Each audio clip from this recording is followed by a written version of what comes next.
Muy buenos días para todos, ¿cómo están? Hola Buenos Lau, ¿cómo días, estás? buenas tardes. Muy buenas tardes. Bueno, Bueno, síguela. bueno, mucho gusto. Mi nombre es Laura Prieto. Brian y hoy vamos a ser los responsables de darles la charla. Primero que todo, pues me presento. Mi nombre es Laura Prieto. Yo estudié antropología en la universidad. Después hice la doble titulación con economía. Y en este momento trabajo en la división de extensión, más precisamente en conjunto con Brian en el equipo Metro. Entonces, Brian, te doy la palabra para que te presentes.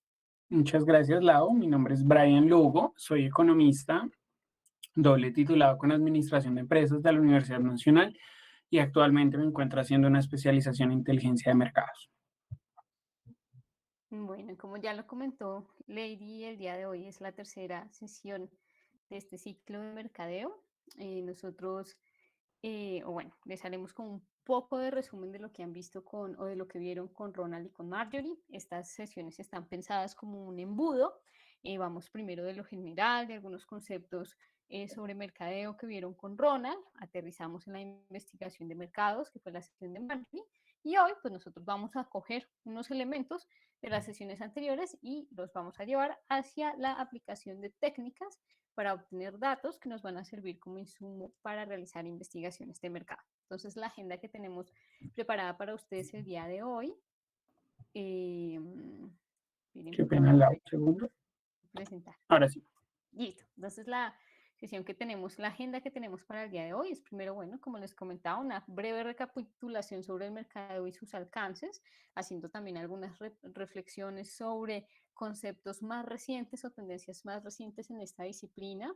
También vamos a hablar un poco sobre investigación de mercados, retomar un poco de esos conceptos que ustedes vieron con Marjorie y vamos a aterrizar en las herramientas para producir datos y obtener información. Vamos a mirar fuentes primarias, observación, entrevista y grupo focal, y también vamos a mirar algunas herramientas de fuentes secundarias que nos pueden servir para mirar como un panorama general de cómo está nuestra economía, de cómo están nuestros mercados y bueno, para ver elementos que nos ayuden a la toma de decisiones. Entonces, Brian, te doy la palabra para que inicies la conferencia Muchas el día de gracias, Lau. Voy a cerrar por aquí la cámara para que no tengamos problemas con la red. Y pues iniciemos. El punto de partida de hoy va a ser, pues incluso lo que nos tiene hoy reunidos, que es el TPI. Entonces, si uno consulta el programa o la descripción del TPI en el buscador de cursos, hay como 6 grandes habilidades que allí en las que se centran que ustedes, pues, digamos, vienen a reforzar en este curso. Sus habilidades comunicativas, el trabajo interdisciplinar indudablemente, la innovación y el emprendimiento. Y esta materia es concebida como una práctica de diseño en la que naturalmente pues ustedes llevan a cabo herramientas de gestión de proyectos y aprenden a gerenciar y administrar un proyecto dado que tienen un objeto, un tiempo y un alcance definido. Si nos vamos al núcleo de lo que esto busca desarrollar, pues es que ustedes conciban un problema, una necesidad que pueden traer o que pueden aportar las empresas, diseñen una solución y que eso pues se implemente. Eh, el tópico o la solucionar problemas de ingeniería. Eh, un poco la metodología que acá se propone es ustedes tienen un problema, desarrollan una solución y esa solución se la transfieren a un usuario. Digamos, eso es un proceso de innovación natural concebido no solo desde el TPI, sino incluso desde el método científico, pues uno tiene un problema, intenta desarrollar una hipótesis que valida bajo diferentes instrumentos y pues llega a unas conclusiones, que en este caso sería el usuario. Y quiero que dejemos un segundo, digamos, toda esta dinámica del proceso de innovación y el objetivo del TPI e intentemos responder pues la siguiente pregunta, y es, ¿cuál de los siguientes productos no fue pensado para emplearse tal cual como se usan hoy? Entonces los voy a invitar a que quien quiera active su micrófono y mi corto diga cuál es esa respuesta que cree o que lo digan por el chat. Entonces los escucho. ¿Cuál de esos productos que ustedes creen no es? La Coca-Cola, los POSIT, el Viagra o el LSD. Juan Camilo dice el LSD, Paula dice el Viagra, Coca-Cola. El Viagra. John nos dice el Viagra. ¿Quién da más?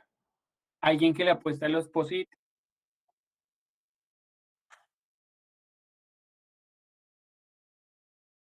Nadie cree que todos los POSIT fueron desarrollados para lo que hoy son.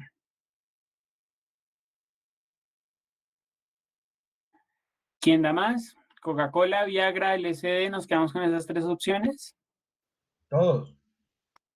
¿Todos dijo alguien? ¿Quién dijo todos? Giancarlo. Giancarlo dijo todos. ¿Alguien más de acuerdo con Giancarlo?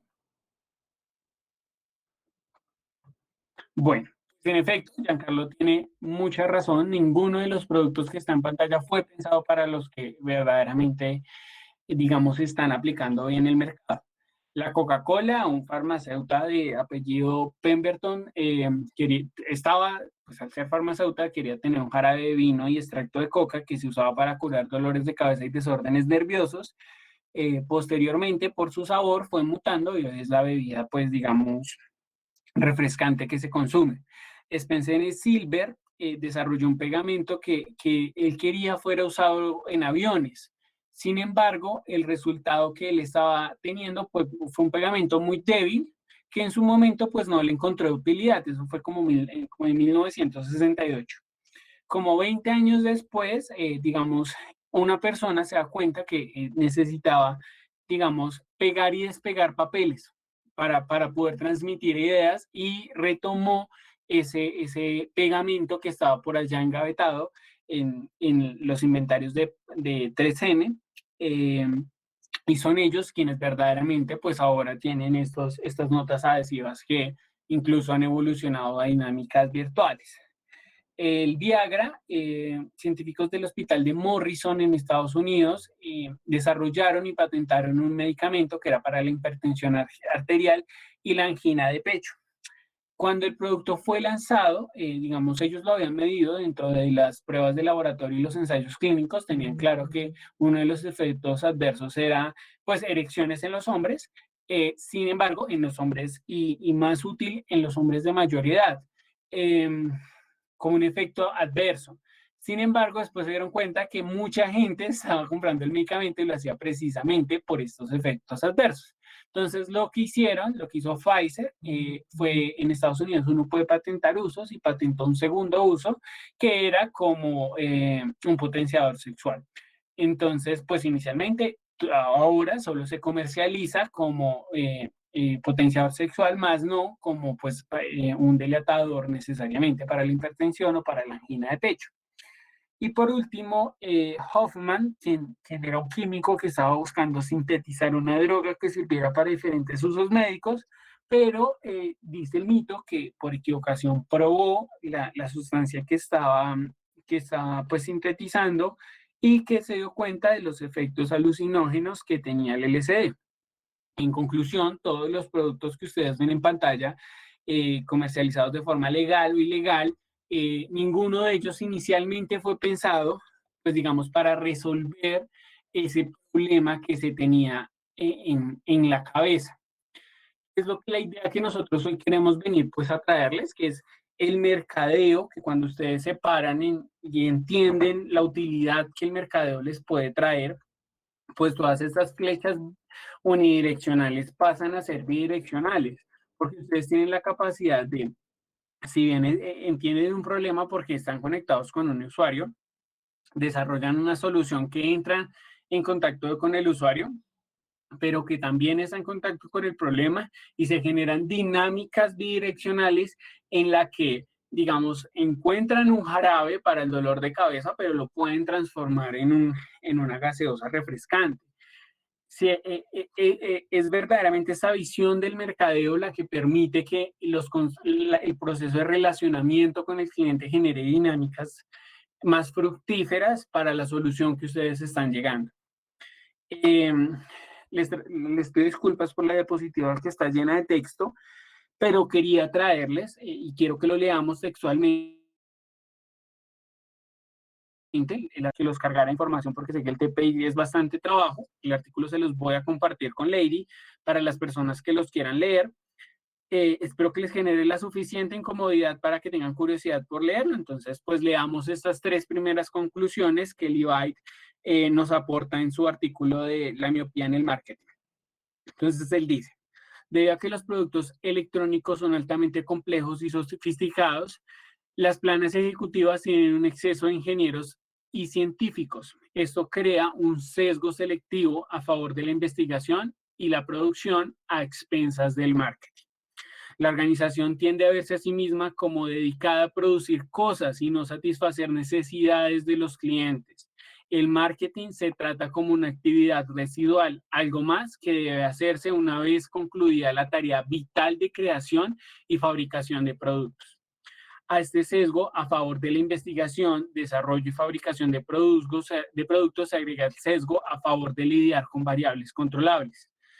Los ingenieros y científicos se sienten cómodos en un mundo de las cosas concretas, tales como las máquinas, tubos de ensayo, líneas de producción e incluso balances generales. Las abstracciones hacia las que se inclinan son aquellas que pueden ser sometidas a una prueba manipuladas en laboratorio o, si esto no es factible, aquellas funcionales como los axiomas de Euclides. En resumen, las planas ejecutivas de las nuevas empresas sofisticadas de crecimiento tienden a favorecer las actividades de negocio que se presentan al estudio cuidadoso, la experimentación y el control. Es decir, las realidades concretas y comprobables del laboratorio, del taller y de los libros. Los que salen perjudicados son las realidades del mercado. Los consumidores son impredecibles, variados, volubles, estúpidos, miopes, obstinados y generalmente molestos. Esto no es lo que los ejecutivos que son ingenieros dicen, pero en lo profundo de su conciencia es lo que creen. Y esto explica su concentración en lo que conocen y en lo que pueden controlar, a saber, la investigación del producto, la ingeniería y la producción. En énfasis, en la producción se vuelve particularmente atractivo cuando el producto puede fabricarse a costos unitarios decrecientes. No hay una manera más tentadora de ganar dinero que operar su capacidad máxima. Lo que Levi quiere decir en este artículo, muchachos, es precisamente la visión que nosotros intentamos un poco sembrarles y digamos, que incluso lleva un poquito el marketing al centro de lo que es la producción, como lo hacen otras muchas disciplinas, la ciencia de vender, pero en esencia nosotros queremos que precisamente eviten lo que él está diciendo y si es que se centren en el producto. Cuando ustedes entiendan verdaderamente el mercadeo y las herramientas productivas que este les puede traer para su solución, que quizás es una de las conclusiones más grandes que podemos traerles desde Mentor, si digamos incluyen en su proceso de desarrollo herramientas de mercadeo que les permitan validar, pues nos sentiremos totalmente satisfechos. De nuevo, para aquellos que les despierte un poquito de interés el artículo, lo compartiré con Lady. Es un artículo de 11 páginas, se lee muy rápido, la lectura es muy fluida y pues está en español. Entonces, pues espero les haya interesado y por favor, continúalo. Gracias, Brian. Bueno, muy alineado con lo que nos mostraba ahorita Brian en el artículo, pues queríamos hacer o continuar más bien esta reflexión sobre el mercadeo. Históricamente, pues el mercado nace en las ciencias de la administración y en las ciencias económicas y se centraba un poco en el concepto de que más es mejor. Entonces, entre más consumiera una persona, mejor se sentía o más satisfecha estaría. Sin embargo, en algún momento de la historia, las disciplinas de las ciencias humanas, como la psicología, la antropología e incluso la sociología, comenzaron a meterse en el territorio de la administración y de la economía y por lo tanto del marketing. Y esta inserción un poco de las visiones de las ciencias humanas en estas disciplinas comienzan a generar también nuevas visiones acerca del mercadeo. Por ejemplo, acá les queríamos compartir una definición de una psicóloga que ha trabajado muchos años en temas de mercado y tiene una amplia experiencia. Ella nos comparte esta visión, esta definición que dice lo siguiente. El marketing, mercadeo o mercadotecnia es un área encargada de la elaboración de estrategias que le confieren valor adicional a un producto o servicio.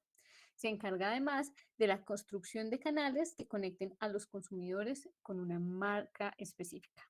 Acá aparece una idea importante, interesante y muy valiosa sobre el valor. Me gustaría que de pronto alguno abriera su micrófono o nos compartiera por el chat qué piensan que es esto del valor.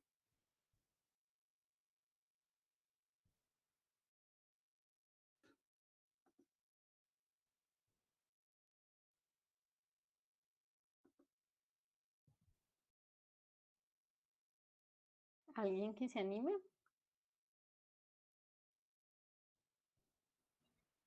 Digamos, ¿te refieres al valor en qué sentido?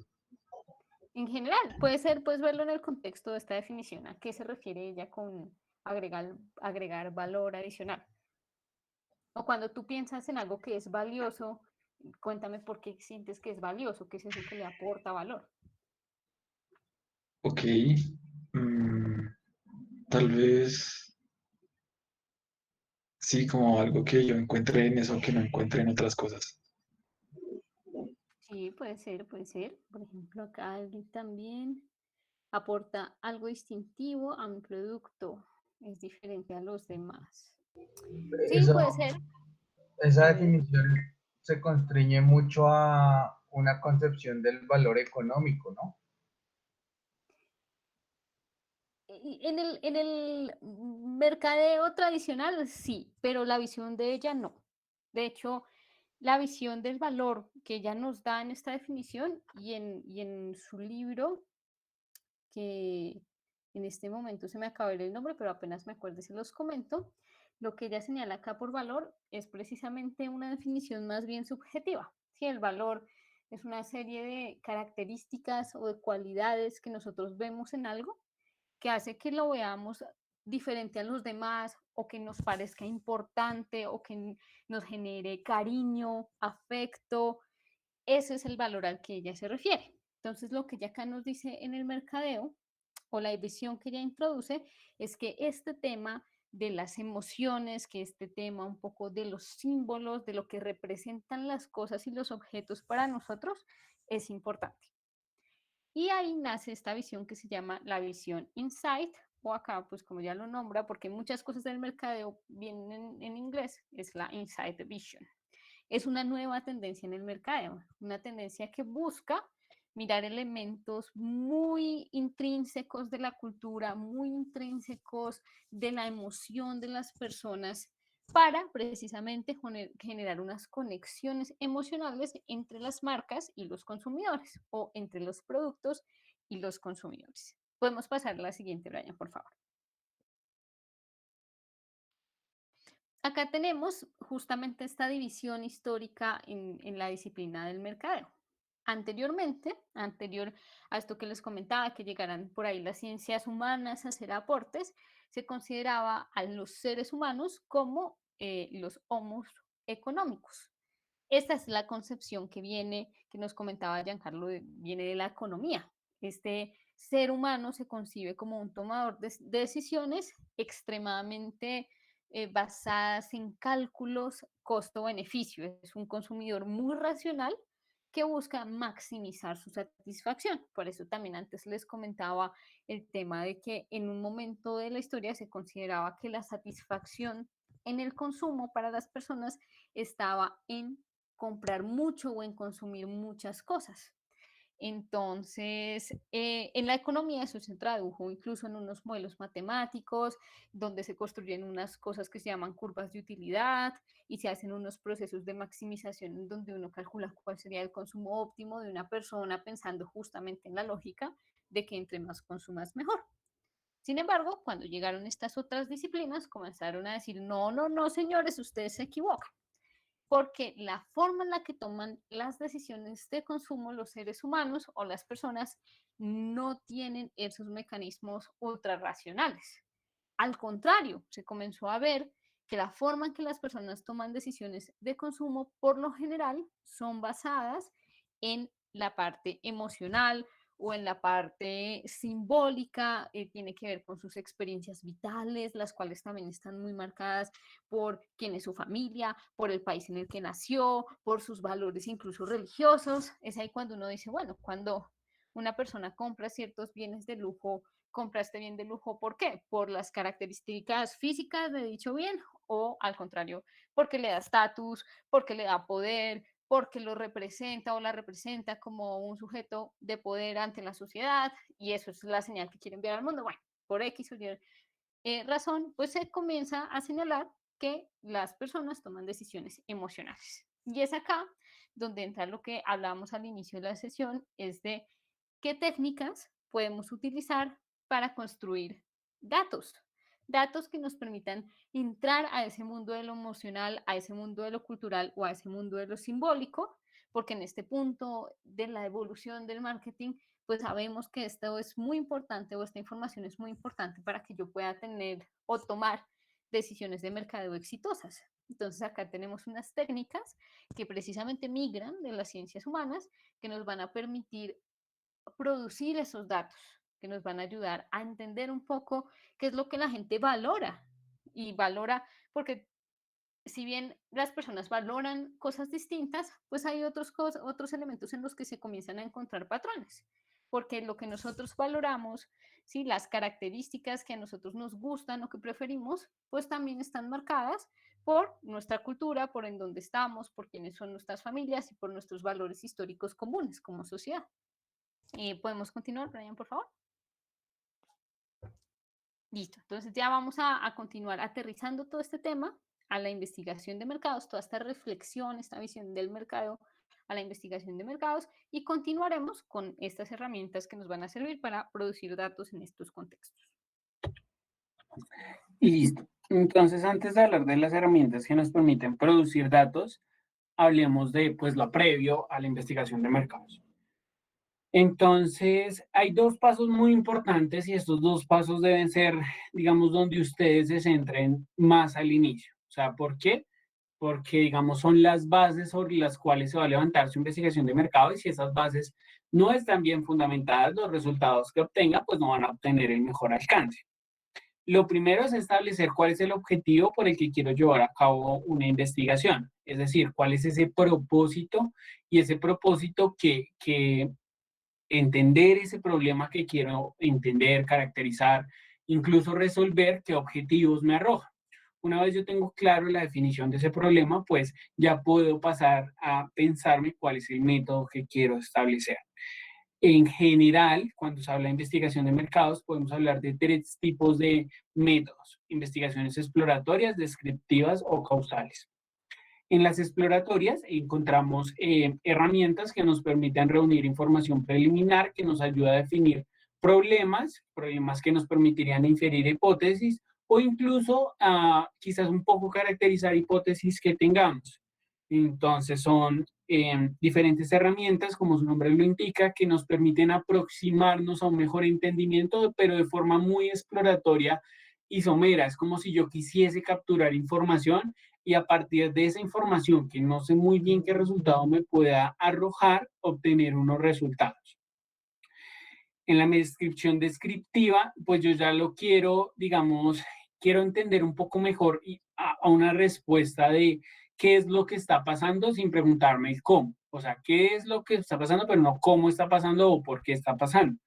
Es descriptiva porque solo, pues es netamente, digamos, brinda causalidades, brinda efectos y no causas. Entonces, por ejemplo, si yo pregunto qué producto consume solamente, pues eso es descriptivo. Yo consumo en términos de bebidas, no sé, gaseosas y bebidas refrescantes no azucaradas, por decir cualquier cosa.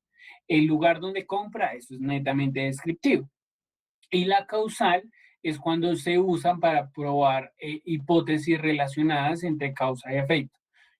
Por ejemplo, si yo le pregunto a las personas si varió el precio, cuánta cantidad dejarían de consumir o consumirían más, allí estoy intentando averiguar una causalidad. Esa causalidad es la elasticidad del precio. Si yo ya voy un poquito más lejos y en un supermercado empiezo a variar el producto de posición en el estante, quiero averiguar la variación de ese producto en el estante qué causa en términos de la compra o no. estudios como, por ejemplo, que se realizan o que se han realizado de una misma prenda, imaginémonos una camisa con siempre las mismas características, lo único que cambia es la etiqueta de donde fue fabricado. Entonces uso 3 países diferentes y miro la disposición de diferentes individuos con mismas características previamente definidos en comprar esa prenda donde solo he variado la etiqueta de hecho en un país en particular. Entonces, yo lo que quiero medir es cómo el país me afecta la disposición a comprar y uso un instrumento que me permite tener objetividad. Eso es los 3 métodos de exploración. Nos vamos a detener un poquito a usar las herramientas más básicas que ustedes podrían, digamos, usar.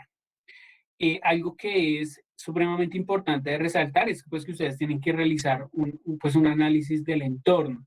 Ese análisis del entorno es entender dónde va a aplicar el instrumento y la aplicación de ese instrumento, de esa herramienta, pues cómo se conecta con el método que estoy implementando o que quiero implementar. También la exactitud de la información con la que la puedo reunir y cuál es la manera más eficaz de obtener esa información, o sea, qué tipo de recursos dispongo para llevar a cabo la investigación de mercado, si cuento o no con presupuesto, si no tengo presupuesto, qué instrumentos puedo aplicar sin presupuesto, si lo tengo, cómo lo puedo obtener a partir pues, de la información existente o de información que quiera recolectar. Las herramientas de mercadeo queremos, digamos, presentárselas tomando como 2 puntos de partida.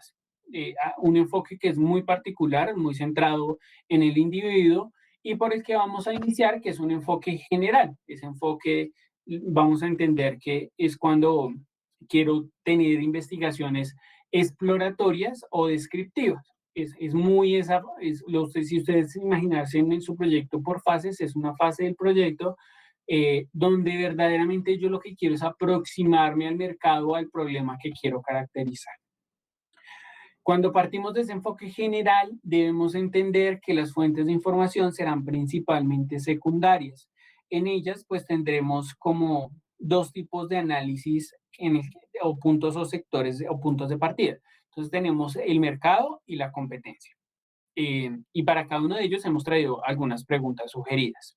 Entonces, por ejemplo, si me pregunto cuál es la estructura, el tamaño, qué actores componen el mercado, si el mercado está creciendo y cómo se evoluciona y su tendencia, todo eso enfocado a donde yo quiero llegar, eso lo voy a obtener con fuentes de información principalmente secundarias, o sea, es información que ya se ha venido recopilando históricamente y que me va a permitir entender en dónde estoy parado o dónde me quiero parar. Por ejemplo, el mercado de bebidas azucaradas en Colombia es un mercado que en términos de su estructura, uno hablaría que está compuesto por 4 o 3 empresas. Si uno habla del tamaño, entonces si yo sumo los ingresos y ventas que tuvieron esas empresas, tendría cuál es el tamaño total que abarca ese mercado.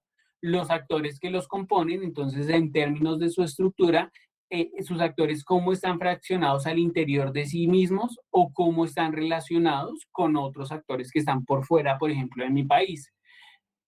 Su evolución de crecimiento, entonces, cómo las ventas de este año se comparan respecto a las del 2020, las del 2020 frente a las del 2019, y ahí seguramente me daría una curva que tiende a ser plana porque es un mercado que ya no tiene para dónde más crecer. Las formas de yo crecer en un mercado como el de bebidas azucaradas, pues es quitándole cuota de mercado a la competencia.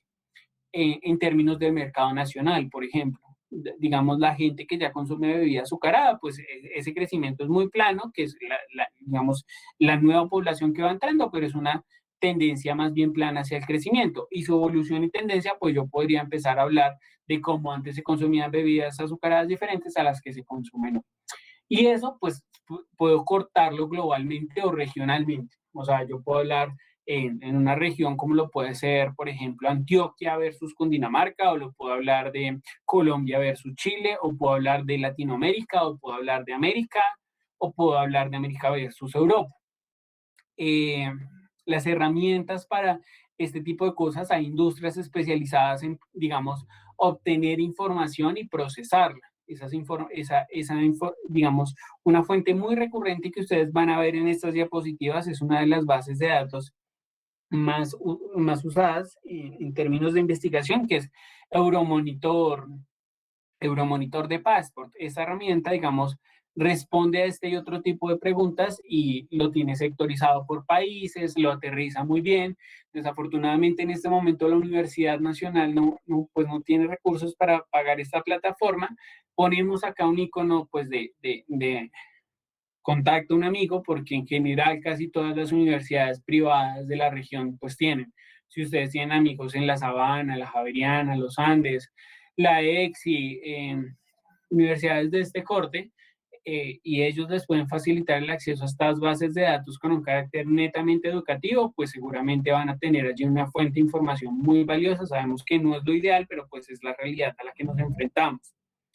Si no cuentan con ese amigo, pues igual en Google, si por ejemplo ustedes quieren saber del mercado de las bebidas y usan palabras en inglés como beer, market research, van a encontrar estudios de mercados por años. Entonces van a encontrar el estudio de mercado para una región particular y la palabra market siempre les va a arrojar ese resultado esperado. Funciona muy bien con palabras en inglés, lo pueden acompañar del año y lo pueden llevar a la especificidad que quieran y digamos de lo que uno alcanza a leer gratuitamente se puede sacar información muy valiosa. Y Data Monitor, ellos producen información con mucha frecuencia de esos informes que van quedando hacia atrás de años pasados. Ellos a veces los abren gratuitamente o también tienen versiones gratuitas. Luego, pues es valioso que ustedes pues los tengan presentes y busquen en estas fuentes buscando aproximarse del sector de mercado. Desde la competencia, pues ya no, digamos, puedo estar en la región, puedo tener un enfoque regional particular y pues también algo ya global, puedo ir a sus tres dimensiones. Pero desde mi competencia, cuando digamos yo, ese enfoque como exploratorio de saber qué está haciendo mi competencia o cómo le fue, pues las preguntas son quiénes son mis competidores, cuál es su participación en el mercado y cuáles son sus estrategias. Si nos devolvemos al ejemplo de bebidas azucaradas, tendríamos que, ¿quiénes son mis competidores? Entonces uno podría decir que Postobón y Coca-Cola o Postobón y Bavaria son competencia. Y si me voy a cuál es su participación en el mercado, pues sumo todas las bebidas azucaradas que estén registradas, que su código de producción, o sea, bebidas azucaradas, sumo todo lo que bebidas azucaradas produce y divido las ventas sobre el total de mercado y eso me da su participación. Y sus estrategias, pues yo ya me empiezo a hacer un estudio por internet de cuáles fueron las campañas que ellos estuvieran activas en un periodo de tiempo determinado. Cuando hablamos como de ese enfoque financiero contable, en el que yo, digamos, no necesito contador para entender ingresos, costos, beneficios, esa información, cuando son empresas grandes que están obligadas a reportar, ustedes van a encontrar información en la Superintendencia de Sociedades y van a encontrar un estado de resultados que de nuevo no necesitan ser contadores, pues para aprender a manipular la valiosa información que allí van a encontrar. Entonces ustedes van a la Superintendencia de Sociedades y allí pueden descargar el estado de resultados de cualquier compañía grande que ustedes se imaginen. Sí, afortunadamente la Facultad de Ciencias Económicas cuenta con una base de datos que se llama Gestor y esto, digamos, lo que hace es coger esa información, procesarla un poquito, meterla en un dashboard más amigable, una interfaz más amigable y tienen acceso. Ese acceso ustedes contratan a la unidad de análisis económico, creo que es una unidad de análisis de ciencias económicas, creo que ahora se llama de la Facultad de Ciencias Económicas, y ellos les suministran un usuario y una contraseña porque esa plataforma es paga, pero es un recurso al interior de la Universidad Nacional. En esa misma línea de empresas grandes, si ustedes pueden conocer estrategias o reportes sobre cómo una empresa al final de año quiere contarle al mundo de su evolución, ustedes ponen la empresa más informe de gestión año y les va a mostrar un informe muy completo. Por ejemplo, Corona, Nutresa, Bavaria, todas ese tipo de empresas producen informes de gestión que agregan valor e información muy importante. Aquí de nuevo volvemos a colocar Euromonitor. Si alguno de ustedes tiene un conocido familiar y que les pueda dar ese acceso en pro de la educación, pues en serio van a encontrar información muy valiosa. y son herramientas muy intuitivas y fáciles pues de manejar. Entendiendo que pues queríamos traerles una herramienta para un poco aterrizar y que ustedes pues no se lleven aquí un poco de información gratuita, limitada o herramientas que no tenemos acceso, pues les traemos esta herramienta que pues Lau les va a explicar. Listo, gracias, Brian. Bueno, la herramienta que les traemos para hoy es una herramienta que nos va a servir para analizar lo general de lo general. En este caso, nos va a permitir revisar el estado de la economía del país. En el caso del mercadeo es por donde deberíamos siempre comenzar, tratar de buscar que nuestra economía esté en unas condiciones óptimas que nos faciliten a nosotros como emprendedores emprender. O también, en el caso de que no hablemos de emprendimiento, sino que hablemos de algunos proyectos que estén en pro de la sociedad, también es importante analizar en qué o qué oportunidades existen a nivel de la economía país para hacerlo. Entonces les voy a compartir mi pantalla para presentarles un poco la herramienta.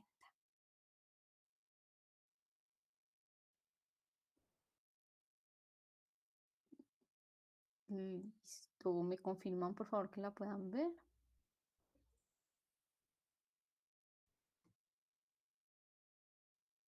¿Aló? ¿Sí se ve? Sí, sí se ve. Sí, Lau, sí se ve. Gracias. Bueno, entonces para acceder a la herramienta, lo primero que vamos a hacer es poner en nuestro buscador Atlas de complejidad económica. La primera página que nos arroja el buscador es la que vamos a ver. Entonces, este Atlas, como les comentaba, es un desarrollo de la Universidad de Harvard. Acá cuando ustedes quieran hacer de pronto el análisis para sus proyectos o para sus emprendimientos, lo que pueden hacer es tener una visita guiada que les va a mostrar paso a paso para qué sirve cada una de las oportunidades que nos brinda la plataforma. Por ejemplo, acá podemos mirar temas de importaciones y exportaciones, acá están los perfiles de los países, por acá podemos ver unos temas de proyecciones de crecimiento y acá unos rankings de complejidad económica. De este término hablaremos un poquito más adelante. Por ahora, pues lo que vamos a explorar en este momento es esta opción de Country Profiles. Damos clic y acá nos da la oportunidad de buscar el país que queremos investigar. Ponemos Colombia. Inicialmente nos va a arrojar una pequeña reseña sobre el comportamiento económico del país. Tenemos el PIB per cápita, tenemos el ranking de complejidad económica, ya les contaré un poquito más, y veremos también las proyecciones de crecimiento para el 2028. Los datos que tenemos, que vamos a observar en esta plataforma ahorita están actualizados hasta el 2018.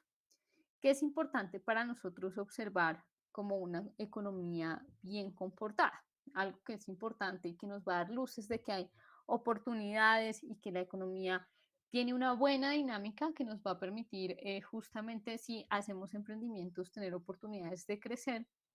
Es bueno que la economía esté creciendo, eso es importante.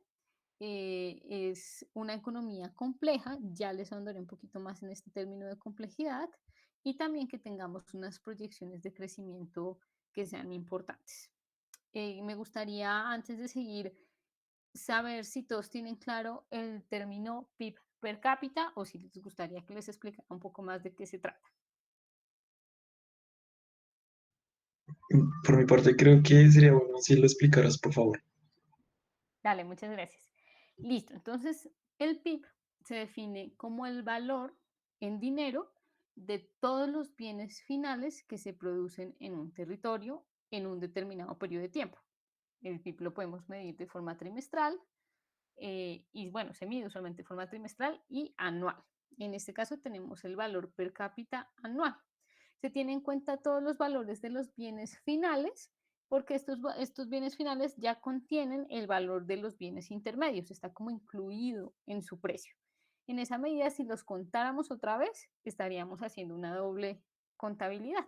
Entonces, En últimas, el PIB se puede ver por dos, son como dos caras de la misma moneda. Una, son todos los ingresos que reciben todas las personas de una economía, porque esos ingresos los consumen en bienes finales, o son justamente todo el consumo que hacen los agentes de la economía en un país de bienes finales.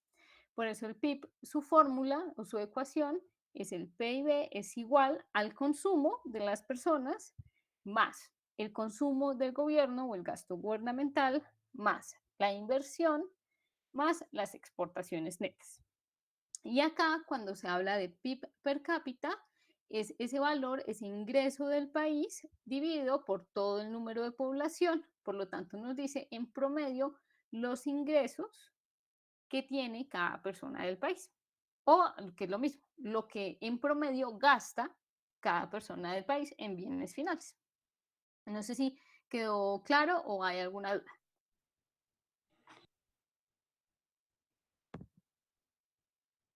Bueno, creo que no hay ninguna duda. Entonces, por lo tanto, cuando hablamos de un PIB más alto, hablamos de que un país es más rico porque produce más cosas.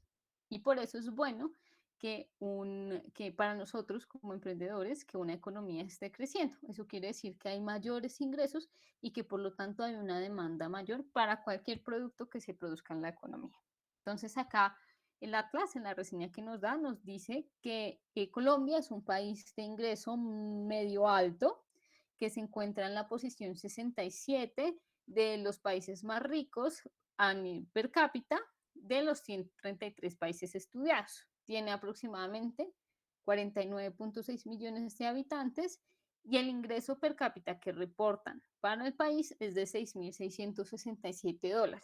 Eso, haciendo cuentas a un dólar de 4.000, son al año 24 millones de pesos. Serían en promedio los ingresos que tiene una persona en Colombia, que serían 2 millones de pesos mensuales. ¿Sí? Por ejemplo, alguien que tiene un salario por su trabajo de 2 millones de pesos, es ese consumidor representativo de este PIB per cápita. Acá nos señalan que a precios de paridad serían $14.834, que son aproximadamente como 4 millones mensuales. Lo que nos dice es que acá en Colombia la vida es mucho más económica. Pongamos, me imagino que están comparando con Estados Unidos. Entonces, una persona con los ingresos que tiene acá en el país puede comprar lo que una persona con estos ingresos o que tuviese un ingreso de 4 millones de pesos convertido a dólar en Estados Unidos podría adquirir. Por eso se llama precio de paridad constante. También nos comenta que la economía ha crecido en los últimos 5 años y que ha crecido por encima del promedio de los países de la región. Esta teoría o este atlas se basa en una teoría que nos dice que nos habla de la complejidad. Nos dice que una economía puede estudiarse a través de sus exportaciones. Es decir, que las exportaciones son como una foto de lo que el país es capaz de producir.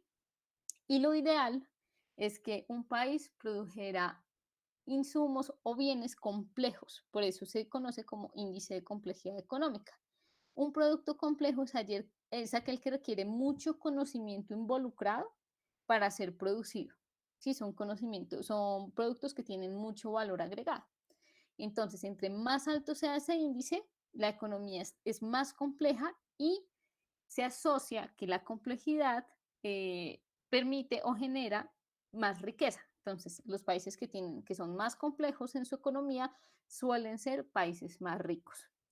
O en otras palabras, esta complejidad determina crecimiento económico y riqueza. Lo que nos dicen acá de Colombia es que, bueno, está en el puesto 56, pero con el tiempo ha tendido a empeorar en 3 posiciones en el ranking.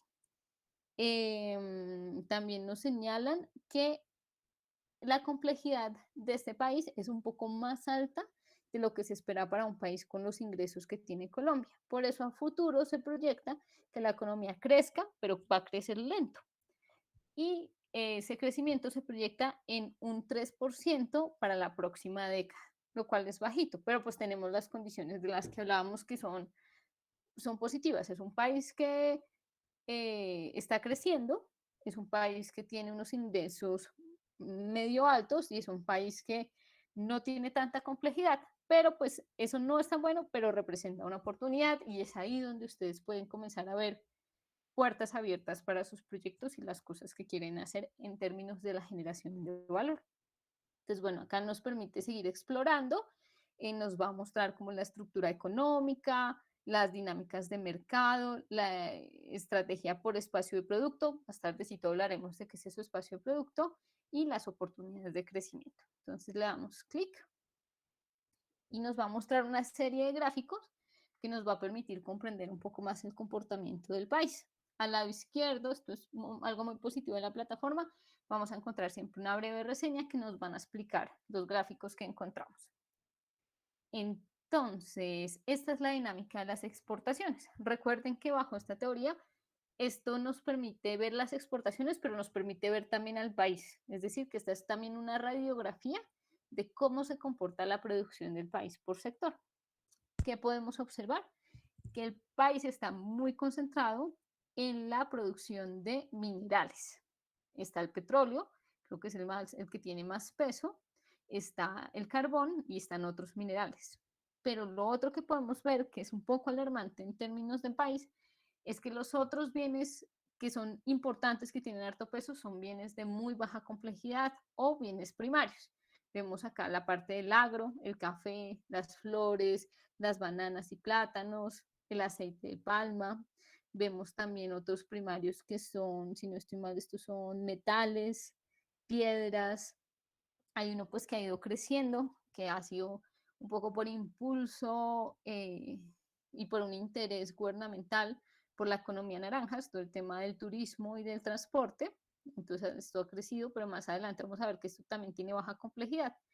Pero los elementos de alta complejidad que requieren de mucho conocimiento, que requieren de alta maquinaria y maquinaria especializada, es algo que en el país no está desarrollado. Y como veíamos anteriormente, eso tiene consecuencias en temas de crecimiento y de desarrollo económico. Por ejemplo, este que son todos los productos químicos, los carros, por acá está creo que la maquinaria, son elementos muy, muy pequeñitos en, esta, en este estudio.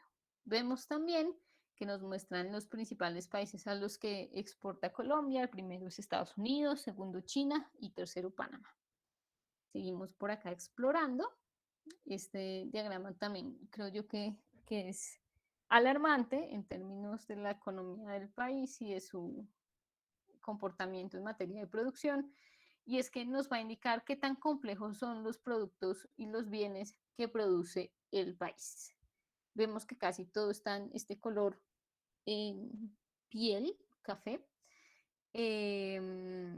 lo que nos señala que la mayor cantidad de bienes que se producen en el país y que se exportan son de muy baja complejidad. Tenemos una minoría en este color como azul, verde, que nos señalan que son bienes complejos, pero pues realmente representan elementos muy pequeños en todo el panorama productivo del país. Esto, como les comentaba, representa una oportunidad, especialmente para el conocimiento que es producido en universidades, que suele ser un conocimiento de vanguardia, un conocimiento innovador y que va a aportar en este territorio en donde es importante comenzar a generar diversificación. Como lo vimos anteriormente, trabajar en este sector, diversificar la economía en este sector implica generar dinámicas de crecimiento en el país. Por lo tanto, los proyectos que se gestan en este territorio no se quedan solo en el emprendimiento, ¿sí? Sino que trascienden a una dimensión muchísimo más allá y que beneficia al país. Por acá podemos seguir explorando. Acá vemos en el eje X la complejidad y bien el eje Y vemos el crecimiento de las exportaciones. También vemos por acá el tamaño de las bolitas, lo que nos representa pues es el valor de esas exportaciones entre el 2013 y el 2018. Lo que vemos es que Colombia ha sido muy estático en este periodo respecto a sus exportaciones, lo que es un signo también de que no se ha diversificado o no se ha desarrollado el país a nivel productivo. Solo vemos por acá algo que ha comenzado a crecer y es otras fibras vegetales. Vemos también lo que miramos en los diagramas anteriores, que esta bolota acá gigante es el petróleo, es un poco lo que más pesa a nivel de país. Esto nos permite también revisar una dependencia del país en torno a la producción de petróleo, lo cual es peligroso, lo cual puede generar o hacer la economía muy vulnerable a nivel de mercado sobre este producto. Esta vulnerabilidad se traduce en una baja de ingresos fiscales o una baja de ingresos del gobierno que vienen por concepto de regalías de estas exportaciones, y también el tema del dólar. Los dólares que ingresan al país por concepto de estas exportaciones son muchos, y una vez el precio del petróleo baja o se vende menos petróleo, entran a la economía menos dólares. Entonces todo lo escaso es caro y lo que pasa es que comienza a encarecerse el dólar y comienzan a encarecerse todos los productos de importación.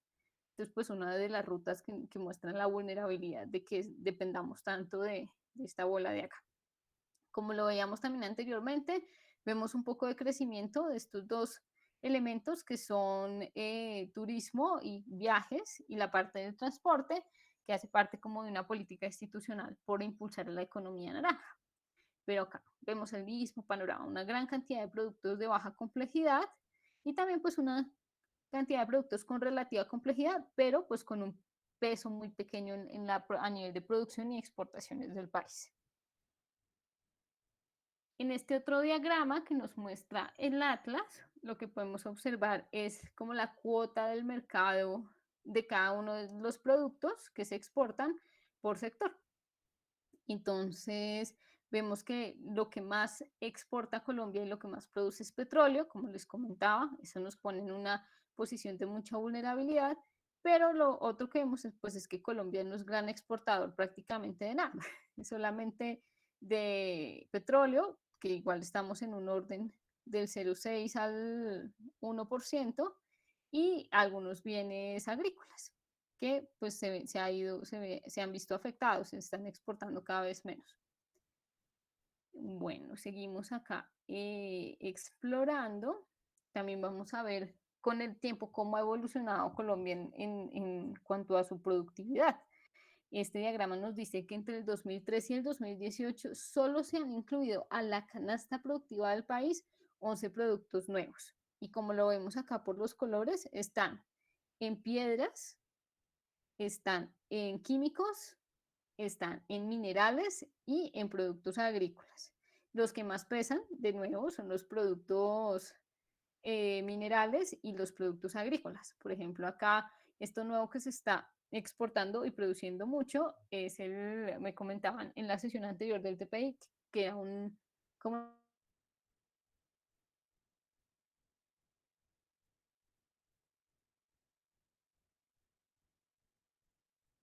Aló, Lau.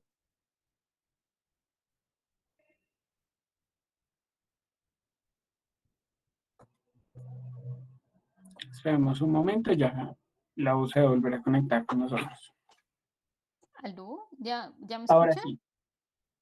Gracias, Sí. Brian, con conexión. Listo. Entonces lo que les comentaba era que solo se habían incluido nuevos productos, 11 precisamente, que la mayoría estaban en sector primario y en tema de minerales, lo cual pues veíamos que no contiene ningún elemento como de mucho valor agregado, lo cual de nuevo es preocupante en términos de país, pero representa una oportunidad para todos aquellos activos de conocimiento que se generan en empresas privadas y en universidades públicas. Y lo último que les quería mostrar en esta exploración de esta herramienta es esto que se conoce como el espacio del producto. Lo que señalan estos diagramas son las posibilidades que tiene una economía para diversificarse. Entonces, esta teoría lo que nos señala es que un país puede diversificarse hacia productos que contienen un know-how o unos conocimientos o unos insumos o una maquinaria similar a la que usa para producir un producto que ya produce.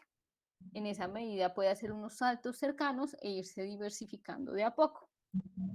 Eso creo que es el diagrama más útil para sus proyectos porque les muestra claramente dónde hay oportunidades de diversificación que pueden ser fáciles y que son importantes en términos de país.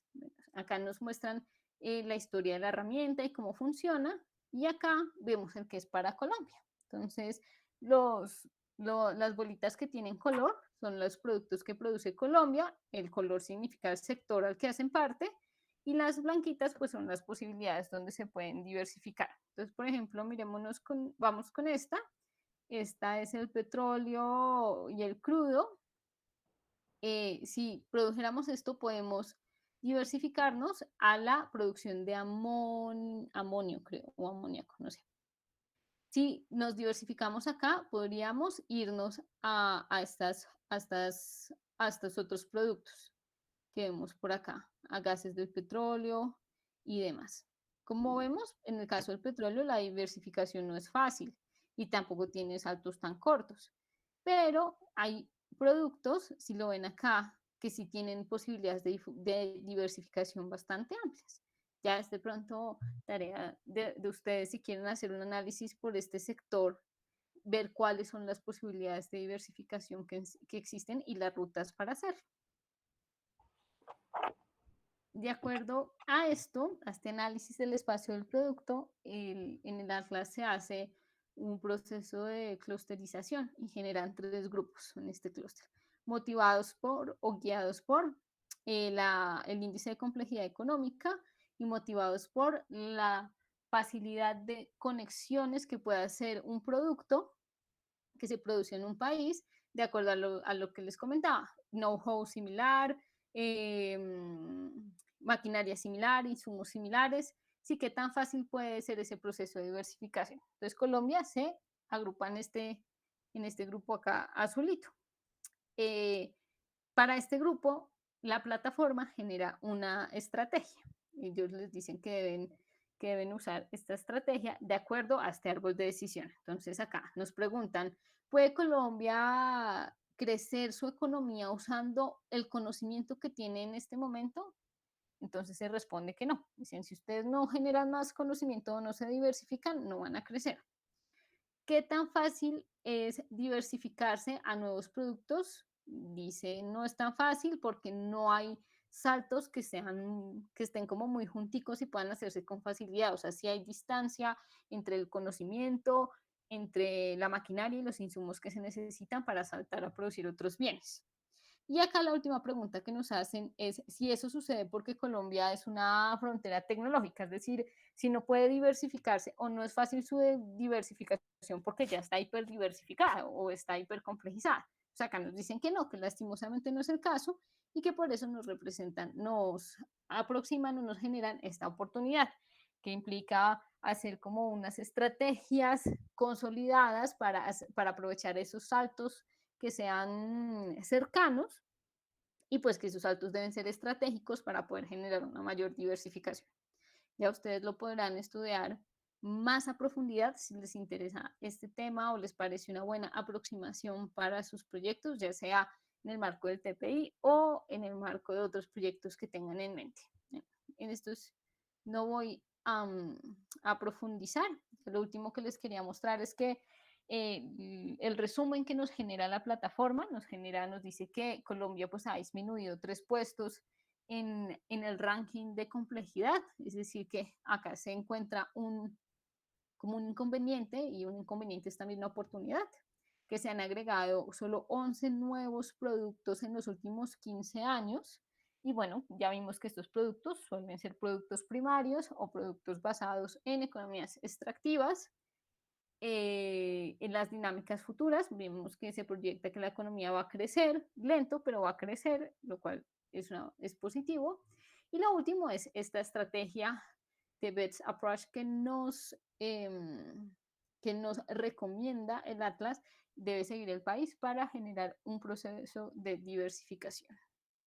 Eso era todo lo que yo les quería comentar sobre esta herramienta. No sé si tienen alguna pregunta.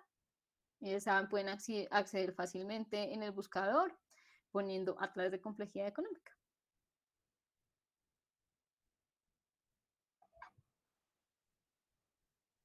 Muchas gracias, Lau. Tengo una pregunta de Lady Joana.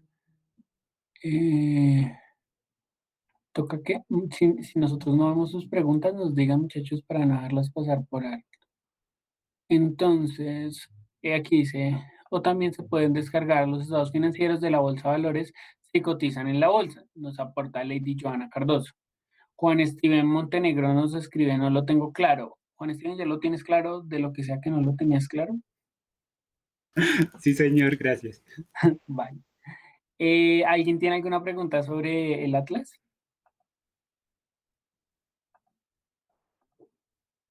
Listo, entonces sigamos, muchachos.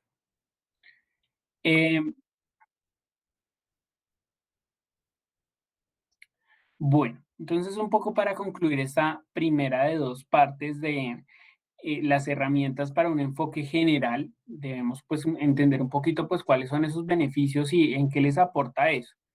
Entonces lo primero es el conocimiento estratégico para la toma de decisiones. Eso es algo indudable y que te interrumpa, pero quedó la opción de presentador, entonces se ven las diapositivas chiquiticas. Ah, ok, discúlpame. ¿Y ahora? Perfecto. Listo. Entonces, lo primero, pues, son el planteamiento de, pues, esos enfoques y decisiones posibles que ustedes iban a tomar, la identificación de productos y estrategias de su competencia o propios para, digamos, hacer un ejercicio que en mercado se llama benchmarking, y es como a partir del análisis de mi competencia puedo mejorar mi propia producción y eso pues mejora su discurso y su forma de negociar y eso les aumenta credibilidad. Credibilidad ante muchachos, pues ante jurados, inversionistas, posibles haters que ustedes puedan tener de sus ideas, cualquier persona que esté interesada en conocer de su proyecto y que, digamos, ustedes hayan hecho esta investigación de mercados desde un enfoque general y que ustedes pueden ver es fácilmente accesible a ella desde información secundaria, pues va a ser muy valioso y va a mejorar su forma de negociar. Pasando al enfoque pues ya particular, cuando me quiero aproximar a ese consumidor al que le quiero llegar, pues allí ya hablo de un análisis muy del consumidor. Y lo que principalmente voy a buscar responder es quién es mi consumidor. ¿Quién es mi consumidor en términos de eh, su sexo, su edad, su región, dónde compra, cada cuánto compra, cuál es su proceso para comprar? Es decir, si le pregunto a un amigo o un familiar, su disposición y capacidad de compra, cuando cruzo variables de el precio versus sus ingresos, por ejemplo, cuáles son las pautas que él considera para comprar y dónde se informa cuando va a comprar. Es decir, esos determinantes generales eh, que son valiosos para mí y que me permiten, digamos, al momento de obtener esa información, tomar decisiones en torno a ese plan de mercadeo que Ronald les explicaba hace 2 sesiones. Las herramientas y métodos para ello, Euromonitor tiene algunos instrumentos que ya ellos mismos son quienes han recogido la información y pueden allí, aunque es una fuente secundaria, obtener información pues primaria aproximada a lo que ustedes querían obtener. Tenemos también observación, cuestionarios y pues entrevistas. Esos métodos de contacto con el que, digamos, yo establezco relación, tienen diferentes ventajas y desventajas. En la segunda columna ustedes tienen email, llamadas telefónicas, focus group y entrevistas. En cada uno de ellos hay diferentes variables que, digamos, son valiosas tener en cuenta y que ustedes perciban, pero al final el método de contacto se define principalmente pues por el alcance que ustedes quieran llegar. La flexibilidad, cantidad de datos, control del estado, es decir, que yo controle la situación y no que la situación y la persona a la que le estoy preguntando me controle a mí. Poder ejemplificar las cosas, el tiempo de recolección de los datos a veces es algo muy valioso y en mercadeo es algo que se necesita de ya para allá. La tasa de respuesta y cuánto me cuesta, pues son solo algunas de las variables que ustedes pueden tener en cuenta al momento de decidir hacer un cuestionario por email, de hacer entrevistas vía telefónica, de hacer focus group o de hacer entrevistas. retomando estas fuentes primarias, pues Lau nos va a hablar acerca de ese método de investigación por observación. Listo, gracias, Brian. Bueno, como hablábamos, hemos hablado a lo largo de la sesión, lo que buscamos obtener con aquellas técnicas que nos permitan acceder a información primaria es precisamente ver elementos que estén muchísimo más allá o que sean muchísimo más profundos acerca de la cultura o acerca de las creencias de las personas. Entonces, por eso en mercadeo es común utilizar la técnica de la observación o hacer investigación por observación. La observación es una técnica, bueno, que nace como técnica en la antropología. Inicialmente, por allá en los 1800, los antropólogos estaban muy interesados en estudiar las culturas nativas o las culturas indígenas, principalmente las australianas, africanas y en algunas ocasiones las americanas. Ellos hacían esto porque consideraban que estas culturas eran más jóvenes, eran como culturas primigenias, eran nuevas y por lo tanto podían aportar información sobre como la naturaleza humana o cómo ha sido el devenir de la humanidad. Consideraban que eso se había dado como por pasos, sí que tanto las civilizaciones europeas habían tenido que pasar primero por este estadio en el que estaban las tribus nativas que en este momento estaban estudiando. Por lo tanto, ellos lo que querían o lo que buscaban era establecer leyes. Y por eso utilizaban un tipo de observación que se conoce como la observación no participante. Pero ahora estas técnicas de la observación han migrado, como les comentaba, vienen de las ciencias humanas a incorporar como al mundo o se incorporan al mundo de la economía y de la administración y generan desarrollos principalmente en la parte del mercadeo. Entonces se deja un poco la observación, bueno, no se deja, sino que también se utiliza para los temas antropológicos y los temas de las culturas, pero comienza a volverse una herramienta para estudiar otras cosas, entre esas cosas en el mercado. ¿Podemos seguir, Brian, por favor?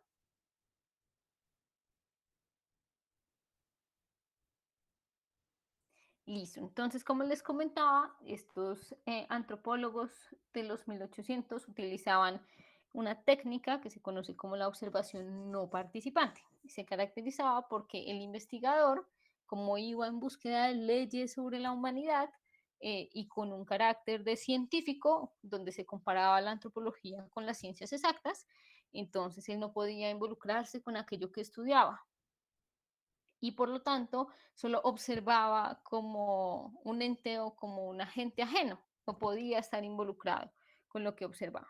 Esta técnica sigue siendo válida, por ejemplo, en el mercadeo algo que pasa muy común o para lo que se utiliza, que es muy común, es observar las dinámicas de compra en los supermercados o en los grandes almacenes de cadena. Entonces va una persona y observa un estante y lo que registra o anota en su diario de campo es porque las personas toman las decisiones que toman al llegar a un estante de supermercado, porque eligen una marca que otra, qué discusiones tienen con su familia en ese momento, que si es más rica, que si es más cara, que pesa más, que si el precio, o porque el empaque es bonito, o porque es nueva y quiere probar, bueno, por N razones que puedan ocurrir.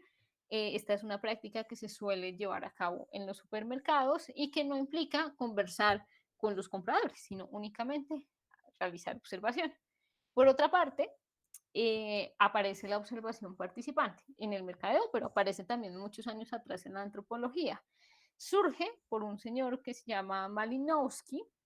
Malinowski se considera el padre de la observación participante y es una persona que dice que para estudiar las comunidades que en ese momento estudiaban los antropólogos era indispensable, era supremamente necesario poder involucrarse en la vida cotidiana y en la vida social de esas comunidades. ¿Por qué? Porque hay una serie de elementos simbólicos, una serie de elementos de creencias, de cosmovisiones que únicamente pueden ser percibidos y únicamente pueden ser entendidos si la persona que los está estudiando se involucra en ellos. Los percibe, los siente, los huele, los vive y de esa forma puede entender un poco qué es lo que pasa y por qué funcionan las cosas como funcionan. Entonces, esta técnica, la observación participante se vuelve aún más importante o cobra muchísima relevancia, tanto en la antropología como en el mercadeo, para acceder a ese universo que en este momento se quiere acceder porque se sabe que ahí están los insights o los elementos importantes para tomar decisiones de mercadeo. Entonces, entre estas dos observaciones hay una observación que se llama la sistemática. Lo que busca la sistemática es una vez uno se ha orientado con la participante, una vez uno se ha aproximado a un fenómeno a través de la observación no participante, uno dice, yo creo que yo puedo registrar ciertos patrones o evidenciar ciertos patrones si registro la información de un cuadro o me monto una forma que me permita a mí registrar la información fácilmente y que me permita en un futuro, cuando ya he hecho muchas observaciones, evidenciar patrones y tomar decisiones. ¿Y podemos seguir, Brian, por favor? Listo, acá podemos ver un ejemplo en donde se utilizó la observación. Es una anécdota mexicana que escuché alguna vez de parte de un profesor de antropología. Lo que él comentaba era que en México se utilizó, bueno, había una serie de comunidades indígenas que tenían problemas de desnutrición. Entonces se buscó cómo potenciar los valores nutricionales del maíz y también se buscó potenciar como los cultivos que surgieran más rápido, que se dieran más grandes, que se dieran más bonitas y que esos excedentes de maíz que tuviesen las comunidades indígenas pudiesen ser utilizados para comerciar, para vender y de esa forma para recibir y percibir algunos ingresos. Pero pues resulta que bueno, les dieron estas semillas ultra mejoradas, la comunidad las aceptó, las utilizó y después de una o dos cosechas las desechó por completo, nunca más las volvió a utilizar. El Estado perdió una inversión grandísima en esas modificaciones de esas semillas y bueno, necesitaban saber qué había pasado. Entonces se mandaron un equipo de investigadores y lo que ellos descubrieron fue tan sencillo, bueno, y cabe destacar que ese descubrimiento se hizo a base de observación. Lo que ellos descubrieron es que lo que sucedía era que a la gente no le había gustado el sabor de esa semilla. Eran raras, sabían mal, su sabor no era comparable con las que utilizaban de forma tradicional y el sabor, más que esas otras cualidades de que fuesen más, que se pudiesen vender, que fuesen más grandes, que fuesen más lindas, el sabor era lo que primaba, era lo más importante y lo fundamental para esta comunidad. Y por lo tanto, por la falta de hacer esas observaciones y esos estudios, muchas veces se toman decisiones que no funcionan. Sí, esta fue una decisión completamente considerando un poco a las personas como homo económicos, diciendo, claro, más es mejor, van a ser muy racionales, como se les dan los maíces más grandes y más bonitos, pues obviamente las van a utilizar, pero obviaron otros elementos importantes de la tradición, de la cultura y del sabor que hicieron que todo este proyecto fracasara.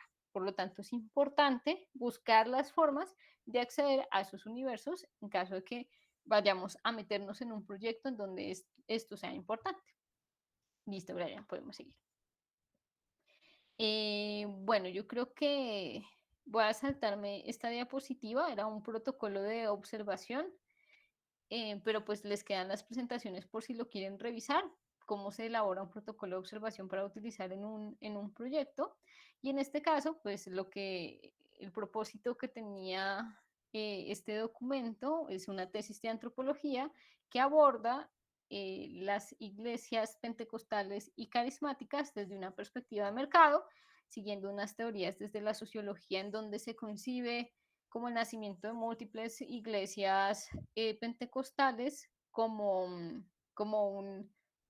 el origen de una dinámica de mercado que es susceptible a ser estudiada mediante esa lógica. Entonces, este protocolo incluía unos elementos de registro, de información, y también incluía unas justificaciones de en qué casos usar uno u otro tipo de observación. Pero yo creo que estamos un poco cortos de tiempo y por eso me la voy a saltar.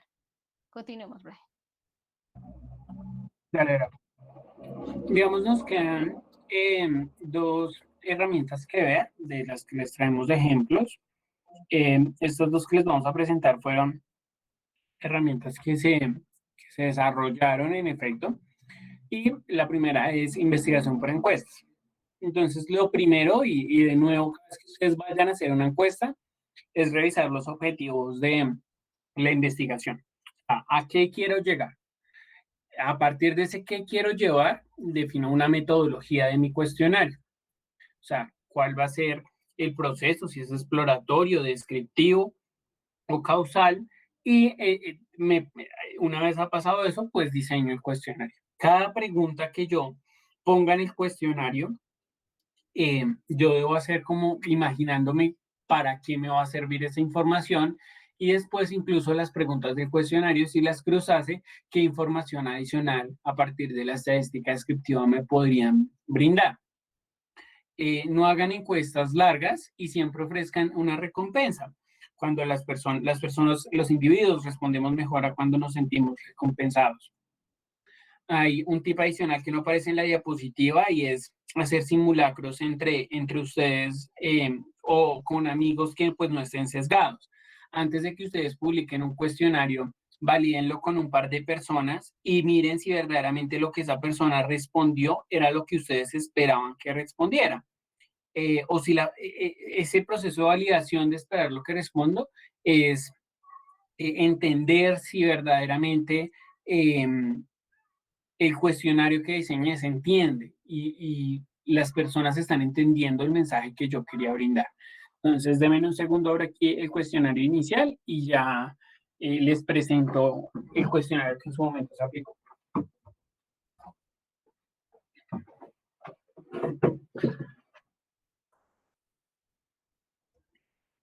Aquí está el cuestionario. Entonces, este cuestionario se aplicó para el consumo de cerveza artesanal y tenía 572 preguntas. Estas 572 preguntas pedían el correo electrónico porque se iba a rifar 1 litro de aguardiente. Entonces, por eso queríamos el correo electrónico. Si es una encuesta en la que verdaderamente yo no me quiero volver a contactar con las mismas personas, pues es información que no es necesario que recabe. Les preguntábamos el género masculino o femenino. Acá en estas dos primeras preguntas voy a hacer una diferenciación. En la primera ustedes ven una variable categórica, es decir, que yo puedo agrupar por categorías, y en cuántos años tiene o preguntas similares es una variable métrica. Cuando yo formulo una variable categórica o una métrica, la estadística que va a poder aplicar para cada una de ellas pues es diferente. Por ejemplo, una métrica yo puedo sacar elementos como el promedio, la varianza, similares, mientras que las categóricas pues puedo hacer cruce de variables entre ellas para entender si las diferentes categorías al cruzarlas agrega o no información. Ese tipo de cosas ustedes deben tenerlas presentes para entender qué información o qué resultados van a poder obtener. La ciudad de residencia, alguna de las ciudades donde pues este instrumento fue aplicado. El nivel de educación, era importante para nosotros pues conocer el consumo recurrente de acuerdo al nivel de educación, quién era nuestro cliente, a quién nos íbamos a apuntar, quiénes son las personas según su nivel de educación que consumen cerveza artesanal. Una pregunta filtro: si ha consumido no cerveza artesanal. Si no consumía, pues esto lo enviaba al final del formulario porque su respuesta no era válida, si participaba por la rifa del litro de aguardiente, pero si no lo había consumido y sí, pues seguía la siguiente sección.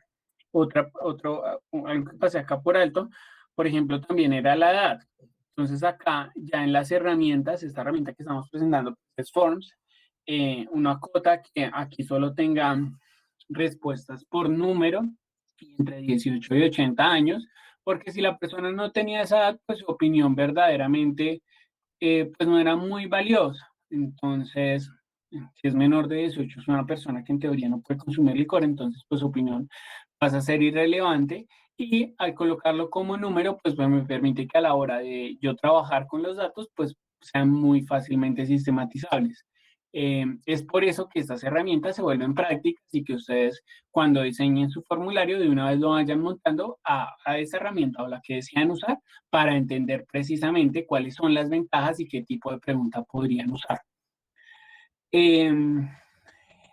La segunda sección de este formulario, segunda sección de 4, hablaba del consumo de cerveza artesanal. cada cuánto consume. Eso me permite a mí, digamos, establecer si la opinión de la persona que me está respondiendo esto es una opinión que para mí importa. Si de repente es una persona que consume una cerveza cada 2 meses, pues quizás su opinión no sea tan valiosa como lo es una persona que sí consume por lo menos una vez a la semana. ¿Cuántas botellas ingiere cuando consume? Es lo mismo, si tengo un consumidor que consume una vez a la semana, no es lo mismo que si consume más de 10 cada vez que consume. ¿Cuáles son las características de una cerveza artesanal? Entonces aquí ya empezamos a intentar entender cuál es esa propuesta de valor que el consumidor cree existe en un producto. O sea, yo que entiendo por una cerveza artesanal y cuando a mí me hablan de cerveza artesanal, es lo primero que se me viene a la cabeza. Eso estaban muy anidadas a esta primera pregunta y en la segunda encontrar valores diferenciadores con una cerveza industrial.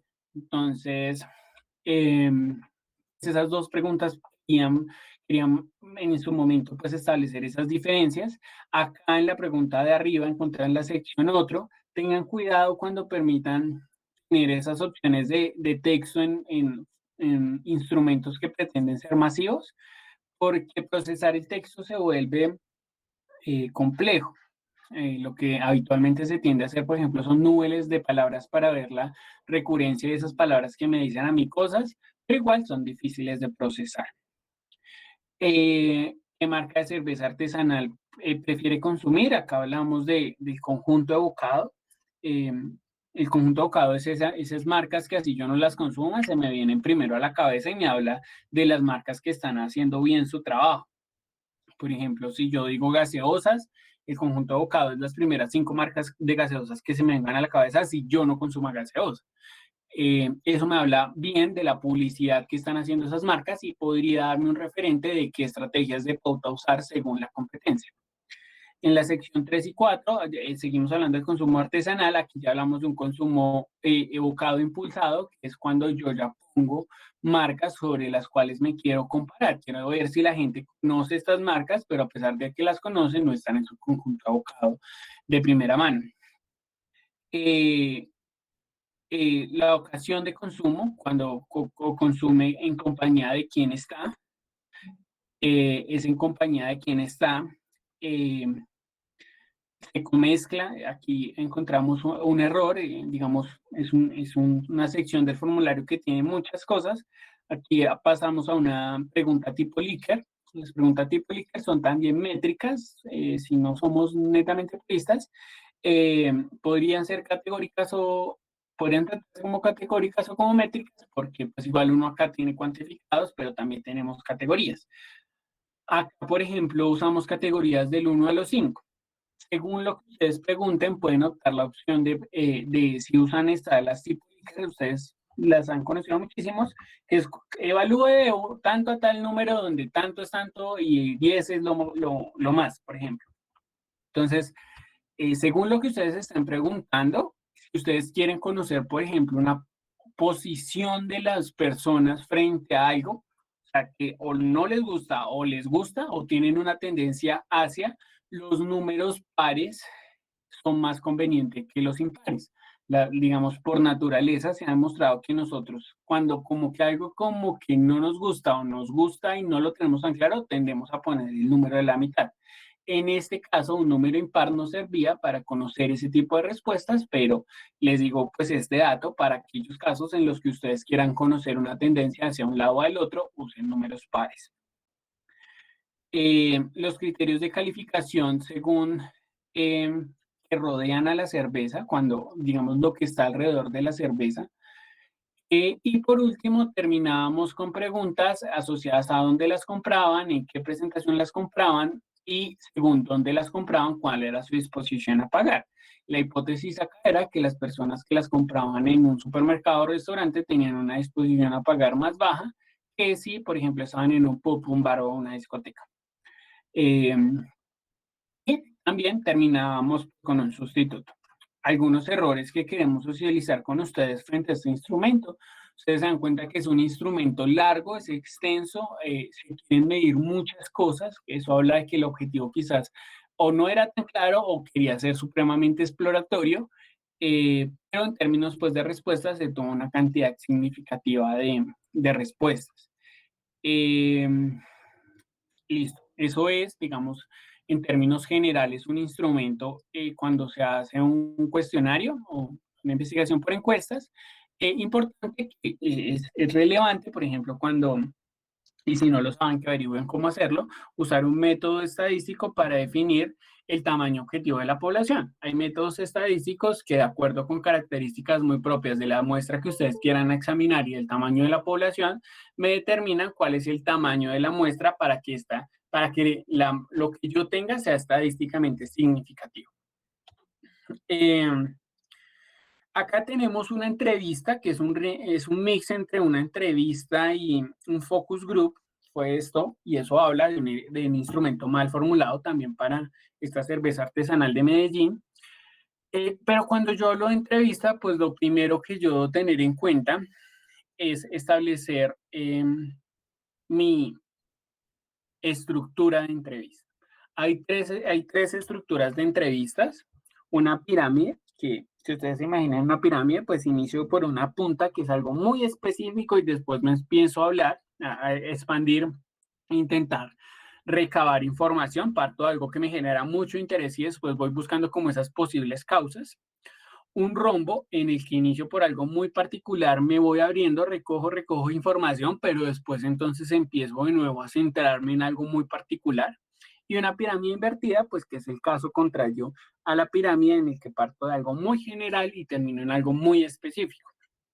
Algo que ustedes siempre deben considerar al momento de desarrollar entrevistas es previamente redactar las preguntas. No crean que una entrevista es un ejercicio de conversación, porque aunque lo es una conversación que yo tengo que dirigir y controlar, y la mejor forma de hacer eso pues es tener previamente un simulacro o un ejercicio definido. Entonces yo ya sé qué preguntas le voy a hacer a la persona que estoy entrevistando, y en qué orden las voy a hacer. Algo que suele pasar con las entrevistas, y como son ejercicios tan abiertos, en lo que yo quiero es que la persona me cuente cosas, esa persona de repente cuando si parto de un ejercicio, por ejemplo, de pirámide invertida, ella me empieza respondiendo algo muy amplio, y a medida que me va respondiendo eso muy amplio, me está respondiendo preguntas que yo esperaba hacerle más adelante. Si ese ejercicio les llega a pasar, y ya tienen la información que esperaban recoger, pues o bien la pregunta, o si la persona les respondió pero ustedes quieren obtener más información, háganle saber a la persona que están entrevistando que tienen en cuenta su respuesta, pero que quieren que profundice más sobre ello. Ese proceso de redactar las preguntas, pues hace parte de preparar la entrevista, pero no es lo único que yo debo preparar. Yo también debo preparar al entrevistante. En una entrevista, cuando lo veíamos la tabla anterior, el control sobre las preguntas se puede perder, porque cuando una persona empieza a hablar y sabe mucho del tema, yo de repente puedo perder el control sobre la información que yo quiero averiguar. O me puedo encontrar, ese puede ser un caso, o me puedo encontrar con personas que son supremamente cortas al responder y no me aporta valor, pero la persona puede tener mucho valor para aportarme, y yo tengo que buscar la forma de extraerle esa información. Y todo este tipo de escenarios, pues yo como entrevistante debo estar preparado para los posibles escenarios. Eso hace parte de la preparación de la entrevista y es muy importante que como ejercicio previo lo implemente. Las entrevistas ya no son ejercicios masivos o los focus groups, pero pues uno tiende a dar una recompensa acorde al tipo de personas con el que me estoy reuniendo. En este caso, que ya estas entrevistas se hacían con personas que conocían de cerveza artesanal, lo que se les hacía llegar pues era una degustación de esta marca. Entonces, para este caso, vamos a examinar lo que se hizo. Y lo que acá tenemos, lo que acá quiero mostrarles es que estos dos ejercicios se llevaron en paralelo, y ese es un primer error, porque ustedes encuentran las mismas preguntas, pero ya no tengo respuestas opcionales, sino pues lo que yo aquí esperaba era simplemente recoger información y que lo que él me fuera contando yo lo fuera escribiendo, o que ellos mismos llenaran el ejercicio. Ese ejercicio pues de entrevista pierde total valor, porque esta información no me nutrió el otro ejercicio. Cuando yo implemento recursos en paralelo que tienen objetivos diferentes, o sea, yo aquí estaba entrevistando personas muy importantes que me podrían haber nutrido el ejercicio masivo o resultados del ejercicio masivo me podrían haber nutrido cosas que yo quería validar con estas personas que ya tenían experiencia. Este error responde pues a una falla en esas dos primeras fases que yo les hablaba. O sea, aquí no se planeó cuándo se debía ejecutar un instrumento o cuándo el otro. Consideramos que los dos eran importantes, pero claramente pues se desaprovechó y hubo allí esfuerzos que pudieron amplificarse y resultados que pudieron ser más fructíferos. En términos generales, pues esto fue una entrevista que se aplicó, también se aplicó por vía Forms, pero entonces acá ya un número controlado de personas y pues sus respuestas era algo que yo ya podía maximizar. Aquí Forms hace un esfuerzo por digamos, sistematizarlo, pero la frecuencia es la misma porque pues todas las personas escribieron algo diferente. De nuevo, 27 datos, pues es algo ya más relevante y si yo dentro de estos 27 tengo alguna persona sobre la cual yo sé que es muy conocedor del tema, pues me voy a sus respuestas. A partir de su opinión, intento caracterizar o decir qué información valiosa y la experiencia de esa persona, cómo me puede aportar a mi estudio de caracterización. Eso es una fuente primaria en el que es una investigación pues por entrevista. ¿Cuáles son los beneficios de abordar este enfoque particular que les estamos explicando? De nuevo, el conocimiento estratégico para la toma de decisiones. Y ya cuando yo ya tengo información particular, que incluso puede estar cruzada con la información general, pues tengo un replanteamiento de ese mix de marketing del que ya hemos retomado. Entonces, yo voy a poder responder con precisión dónde voy a ofertar, por qué y por qué canal, si es físico o virtual, o si responde a otro tipo de estrategia. El precio ya no solo responde a una justificación de marketing de rentabilidad, sino también a un análisis mucho más concienzudo de lo que mi consumidor está dispuesto a pagar en relación con la competencia o en relación con los atributos de mi producto. Y cómo eso, por ejemplo, se puede desbordar una política de promociones. El producto, y acá de nuevo es muy valioso y es la columna sobre la cual se levanta cualquier idea de solución que yo quiera masificar, llámese emprendimiento o no, y es mi emprendimiento a qué problema está resolviendo y en qué negocio estoy yo parado. Entonces, si por ejemplo las empresas que hacían directorios hace ya varios años, creían que su negocio era vender anuncios publicitarios para que la gente se enterara de cosas y mi negocio era en vender ese espacio y en vender espacios a color o no, pues estaban destinados al fracaso porque quizás el negocio donde ellos estaban era el negocio de la información, de darle información a la gente. Y la transformación tecnológica, si ellos no se prepararon para tal o no encontraban maneras de innovar frente a cómo presentar la información, pues el negocio lo sacó. Cuando uno tiene un enfoque hacia el negocio, entiende que la solución al problema puede llegar por muchas vías y eso precisamente cuando ustedes hacen investigación de mercado les permite mantenerse al día de cuáles son esas innovaciones que pueden hacer que mi producto cambie. Y por último, la promoción, que algunos autores llaman promoción, otros llaman comunicación, pues la promoción es la forma como yo me voy a comunicar con mi cliente. ¿Cómo espera mi cliente que yo me comunique con él? ¿Qué lenguaje debo usar para comunicarme con él? ¿Por dónde me debo comunicar con él? Y todo ese replanteamiento de ese mix de marketing hace parte de usar pues técnicas de mercadeo. Eso me permite indudablemente pues evaluar cuáles son esas estrategias de corto y largo plazo y todo eso pues se traducirá en la adquisición de clientes. La adquisición de clientes, ¿para qué? Pues para el escalamiento de la solución. Ustedes están en un entorno universitario y cuando en un entorno universitario se emprende, digamos, la literatura le ha dado el estatus quizás más allá de emprendimiento y se han llamado startups. Se han llamado startups porque son emprendimientos basados en conocimiento y el conocimiento tiene una particularidad que algunos autores dicen que solo tiene este bien llamado conocimiento y es que mientras yo más lo uso tengo rendimientos marginales o constantes o crecientes. O sea, el conocimiento no se desgasta por su uso. Eso hace que si el desarrollo que ustedes están haciendo, que son soluciones a ingeniería basadas en conocimiento, pues son soluciones de largo aliento que son escalables. Escalables es que la solución que ustedes están encontrando para una comunidad específica o para una empresa específica pueda llegar a más consumidores y que no dependan solamente pues de un nicho muy pequeño que haga que su solución se quede en un segmento particular. Eso es la información que traíamos preparada para hoy, muchachos. No sé, Lau, si tengas algo que agregar, y si no hay nada que agregar, pues abrimos espacio para preguntas. No, Brian, yo creo que es el momento de las preguntas.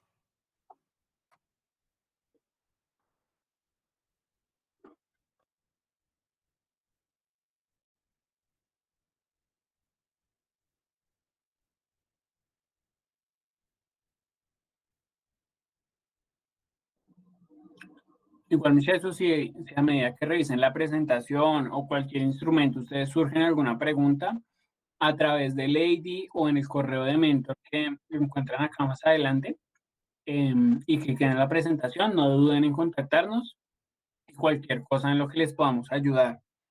Estamos en este momento en un proceso de negociación para una base de datos que es muy especializada, aplica para desarrollos a tecnologías de vanguardia.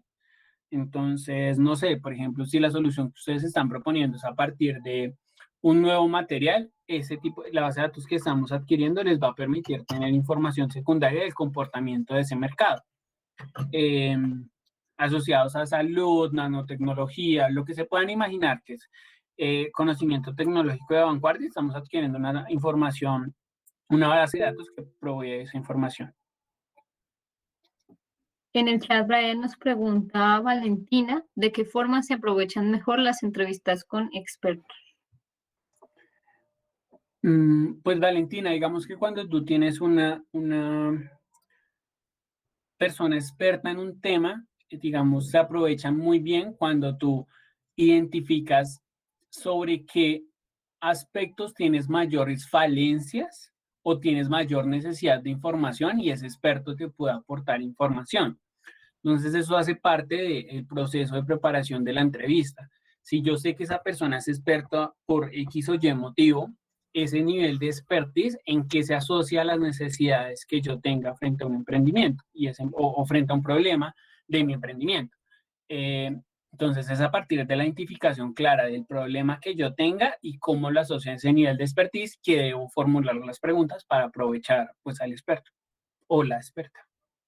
Adicionalmente, por ejemplo, puedes evitar realizar una sola entrevista con ese experto. Si tú quieres de pronto aprovechar mucho y ir con mucha profundidad para revisar la experiencia o el conocimiento de ese experto, lo que puedes hacer también es buscar reunirte con esa persona varias veces y realizar varias entrevistas, cada vez profundizando en más aspectos que tú hayas visto en la entrevista previa. Entonces, tú haces tu primera entrevista, la analizas y dices, acá hay este elemento en el que quiero profundizar. Entonces, tratas de diseñar una segunda y así las vas orientando para ir sacando y exprimiendo un poco toda la información que requieres.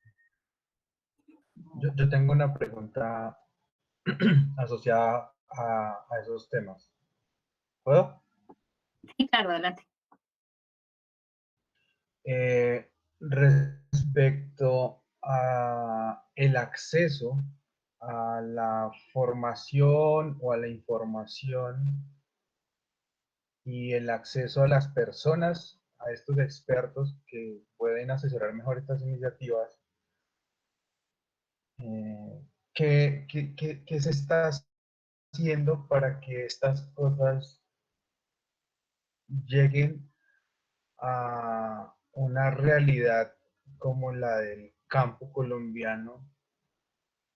Y entiéndase campo no solamente como las zonas de recursos naturales o de provisionamiento de agua para nuestras ciudades y muchas de estas iniciativas tecnológicas. ¿Cómo involucramos o qué están haciendo, qué se está haciendo para llegar con esta información y que estos expertos se interesen por estos contextos tan desafiantes.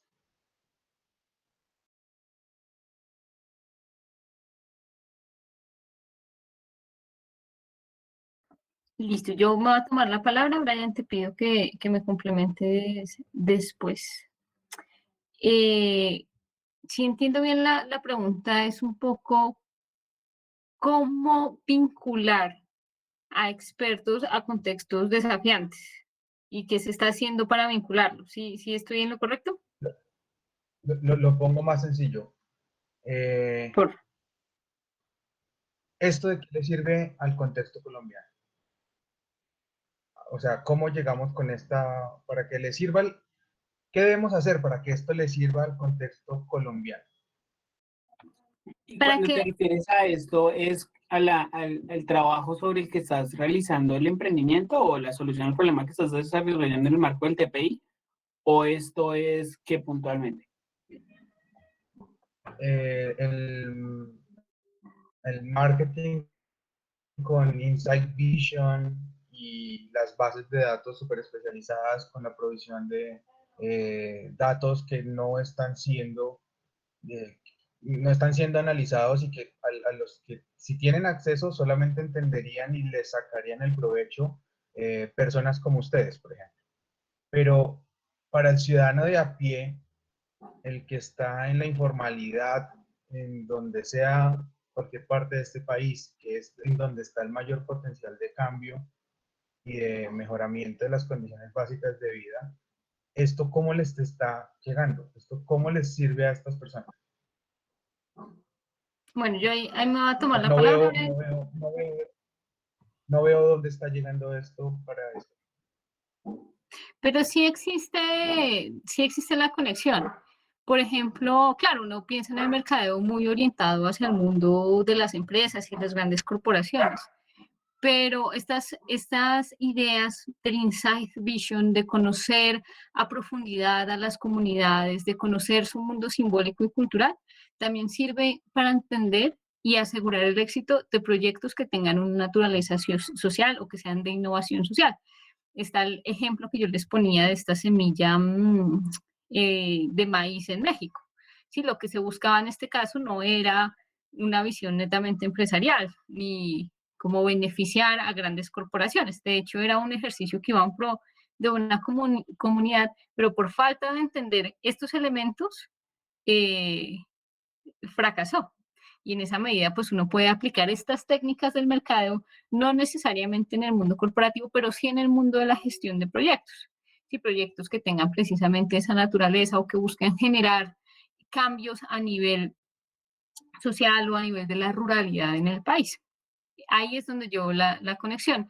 Hay otra conexión que uno puede visibilizar, es así en términos de lo corporativo, y es cuando hablamos del desarrollo económico. Por ejemplo, en la plataforma que vimos en el Atlas de complejidad económica, se observa una relación entre la complejidad, ¿sí? Entre la producción de elementos de valor agregado y su comercialización a nivel empresarial y el crecimiento económico. En últimas, el crecimiento económico sí genera consecuencias beneficiosas para todo el país, o sea, a nivel nacional, incluyendo, pues me imagino que estas elementos de transmisión serán mucho más pequeños a las comunidades rurales, especialmente en el contexto colombiano, pero sí existen. Brian, te doy la palabra si tienes algo que complementar. Pues Lau, creo que la respuesta no tengo mucho más que agregar. Considero que como lo mencionamos a lo largo de la presentación, el mercadeo, el marketing y las herramientas que lo componen son una herramienta. Al igual que cualquier cosa que aprendamos en la universidad, las herramientas están sujetas al fin que se les quiera aportar. Y el acceso a ellas dependerá del interés que se tenga en acceder a ellas o de las estrategias promovidas para que otros puedan acceder a ellas. Luego, complementado pues a lo que dice Lau, debemos ver en el mercadeo una herramienta más que hace parte de ese pool de herramientas que venimos a aprender a la universidad y que es potestad de cada quien pues aplicarlas conforme lo crea más conveniente. Disculpa, ahí tú, Laura, nombrabas lo de la complejidad económica y el desarrollo económico. si entiendo bien, son dos cosas que pueden estar correlacionadas, pero tal vez ahí tú nos estás, o sea, hay correlación o causación, porque el punto de vista que yo tengo en este momento de la complejidad económica y el desarrollo económico, hay una relación de correlación, pero no clara causación. Sí, tienes toda la razón. Y en ese sentido, cuál es el bucle causal que nos va a permitir un desarrollo económico para la ruralidad en el país? Sí, tienes razón. Esos elementos en este momento podemos verlos como elementos Perdón, correlacionados. Al se hacer, me desconectó. por ejemplo, una regresión teniendo en cuenta estas dos. ¿Aló? ¿Ya escuchas mejor? Ya, es que ¿Aló? se me cortó por un momento No, el internet, disculpa. Se me cortó por un momento el internet y no logré terminar. Sino, ¿cómo desde el marketing apoyamos a ese bucle causal que redunde en complejidad económica y en crecimiento económico? ¿Sí? listo. En primer lugar, pues tenemos que tener en cuenta que no es tan posible hablar de causalidad en esta situación. Lo que nos muestra efectivamente el Atlas es que hay una correlación. Si nos apoyamos de pronto ya en la parte cualitativa y en la teórica, podemos enfocar, sin decir que existe una relación matemática que lo apoye, a que ahí hay un proceso de causalidad, que ese proceso de complejidad genera causalidad. ¿Cómo podemos apoyarnos desde el marketing para apoyar como ese bucle de causalidad que tú generas?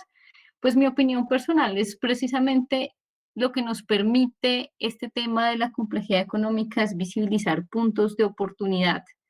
Sí, la teoría nos señala que si producimos como país insumos o bienes que sean más complejos, que requieran mayor conocimiento, que tengan mayor valor agregado, pues que podemos complejizar nuestra economía y que eso podría ser una posible causa de desarrollo o de crecimiento económico. Pongámoslo más en términos de crecimiento económico. Y por lo tanto, lo que debemos hacer es identificar esas oportunidades. Y esa es justamente lo que nos permite la parte de investigación de mercados. Es precisamente tener un pool de herramientas que nos permiten producir datos y según esos datos podemos tomar cierto tipo de decisiones y tomar las mejores decisiones. Brian. Nada que agregarlo. En ese orden de ideas, si uno se despoja de moralismos y cosas por el estilo, la industria de los cultivos ilícitos y la producción de cocaína estaría en ese orden de complejización económica, y eso es lo único que le ha permitido ese crecimiento económico al campo o a buena parte del campo. Ustedes como economistas pues también tienen conocimiento del tema de la ventana siniestra del Banco de la República. ¿Creen que eso podría tener una relación, ese nivel de complejidad de los productos que generamos acá, los submarinos para poder exportar la droga, ese marketing que tienen, estaría obedeciendo justamente esa teoría económica? Lau, si me permites, Giancarlo, considero que, pues dado nos quedan 5 minutos y siento que nos estamos alejando del tema de que que nos acoge hoy y que es de interés. El debate es supremamente bienvenido, pero siento que pues en la reunión hay otras 23 personas a las cuales les debemos pues una exposición de términos asociadas a las herramientas del mercadeo. Las opiniones personales que como economistas tengamos Laura y yo frente a pues, los temas que tú traes a colación son muy importantes y pueden aportar muchísimo, pero siento que están desentonadas en torno a la sesión que hoy tenemos con el TPI. Totalmente de acuerdo. Pido disculpas por robarme ese tiempo. Igual, muchas gracias por aportar como estos elementos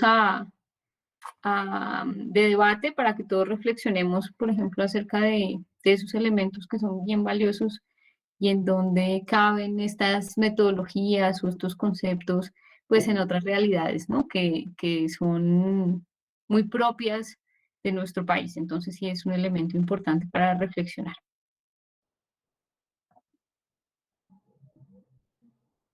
No sé si haya otra pregunta o podemos dar por Tenía finalizada una la pregunta, sesión. pero yo tenía una pregunta, pero no sé si el tiempo alcance. Bueno, dale, nos quedan 3 minutos. Ok, la pregunta era, digamos, desde la perspectiva del mercadeo, desde las herramientas del mercadeo, am, ¿cómo pueden hacer los emprendimientos colombianos o los desarrollos y emprendimientos colombianos para posicionarse hacia el exterior? Es decir, no solo, bueno, digamos que dando un poco de contexto, hay muchos emprendimientos de raíz tecnológica que por las mismas condiciones socioeconómicas del país no logran encontrar un nicho en Colombia, pero tienen nichos muy buenos en otras partes del mundo que están requiriendo ese tipo de desarrollos. Entonces mi duda va dirigida desde el mercadeo, cómo puede hacer un emprendimiento colombiano para posicionarse hacia el exterior? Bueno, respondiendo a tu pregunta y acorde al tiempo que tenemos, digamos, las herramientas de análisis siguen siendo la misma, solo que la información que yo quiero usar, ahí sí el enfoque exploratorio pues debe ser mucho mayor. Debo entender qué solución yo tengo y esa solución en qué momento, qué problema está respondiendo globalmente. Las herramientas siguen siendo las mismas, sin embargo, el análisis se complejiza porque ese individuo y ese análisis, digamos, ya se empieza a escapar a factores culturales que nosotros ya no podemos entender tan fácilmente porque naturalmente hacemos parte, pues, de una cultura regional acá colombiana. Sin embargo, entidades como ProColombia están muy preocupadas y atienden a cualquier tipo de persona natural colombiana que se quiera acercar para promover el desarrollo de estas herramientas de mercadeo y de otros instrumentos que permiten precisamente internacionalizar el conocimiento. Sí, en este caso para complementar, como señala Brian, las herramientas son las mismas, pero pues hay que resolver unas preguntas específicas. Por ejemplo, primero debes buscar con mucha rigurosidad responder a la pregunta si verdaderamente no tienes de entrada un nicho o un mercado en tu país. Y eso debes respaldarlo con cifras, debes tratar de hacer una investigación rigurosa al respecto. Y si una vez respondes esa pregunta de forma negativa, pues debes también procurar investigar esos elementos que señala Brian, tanto de mercado como culturales, como esos elementos en otro país que te permitan realmente validar que tienes una oportunidad en esos lugares. Esa es la primera aproximación de mercado que debes resolver. Una vez lo confirmas, pues ya hay que responder las otras preguntas, como el marketing mix que hablaba Ronald. El precio para otro país o en otro contexto, eh, la forma de promoción, cuál va a ser el producto, pues ese que ya estaría prácticamente definido, y todos esos elementos poder consolidarlos en un plan de mercado que tenga como objetivo justamente posicionarte en otro lugar del mundo.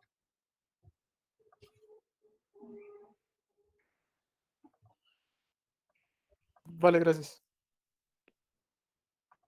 Listo, yo creo que ahora sí se nos terminó el tiempo.